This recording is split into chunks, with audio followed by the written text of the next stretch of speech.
వ్యవసాయ అనుబంధ రంగాలకు మేనిఫెస్టోలో అధిక ప్రాధాన్యతనివ్వాలని తెలుగుదేశం పార్టీ ఎన్నికల ప్రణాళిక కమిటీ నిర్ణయించింది. గ్రామీణ ప్రాంతాల్లో ఉపాధి కల్పనలో కీలక భూమిక పోషించే పాడి పరిశ్రమకు ప్రోత్సాహాన్ని అందించాలని కమిటీ అభిప్రాయపడింది.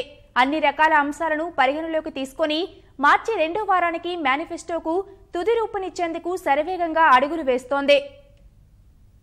వచ్చే ఎన్నికల మేనిఫెస్టోలో ఏ అంశాలను చేర్చాలనే అంశంపై యనమల రామకృష్ణుడు అధ్యక్షతన తెలుగుదేశం ఎన్నికల మేనిఫెస్టో కమిటీ ద్వితీయ సమావేశం జరిగింది. వ్యవసాయ అనుబంధ పరిశ్రమలకు అగ్రతాంబూలం ఇవ్వాలని కమిటీ ప్రతిపాదించగా డాక్టర్ స్వామినాథన్ సిఫార్సులను అమలు చేయాల్సి ఉందని యనమల అభిప్రాయపడ్డారు. రైతులు క్రమంగా ప్రకృతి సేద్యం వైపు అడుగులేస్తున్నారని పేర్కొన్న కమిటీ సభ్యులు తగిన ప్రోత్సాహకం కల్పిస్తే యువత సైతం వ్యవసాయం వైపు దృష్టి సారిస్తారని తెలిపారు. ప్రస్తుతం రాష్ట్రంలో విజయవంతంగా అమలవుతున్న పథకాలకు మరిన్ని మెరుగులు దిద్ది మేనిఫెస్టోలో చేర్చాలని కమిటీ యోచిస్తోంది. అభివృద్ధితో పాటు సంక్షేమానికి పెద్దపీట వేయాలని సీఎం చంద్రబాబు భావిస్తున్నారు. ఆయన ఆలోచనలకు అనుగుణంగా మేనిఫెస్టోలో పథకాలు ఉండేలా చర్యలు తీసుకుంటున్నామన్నారు. పేద, మధ్యతరగతి ప్రజల ప్రయోజనాలే లక్ష్యంగా రూపకల్పన చేసే అవకాశాలున్నట్టు పార్టీ శ్రేణులు భావిస్తున్నాయి. ముఖ్యంగా మహిళలు, యువత, రైతులు, బీసీ, ఎస్సీ వర్గాల కోసం కొత్త కార్యక్రమాల రూపకల్పన చేసే అవకాశాలు కనిపిస్తున్నాయి. ఈ నెల 28న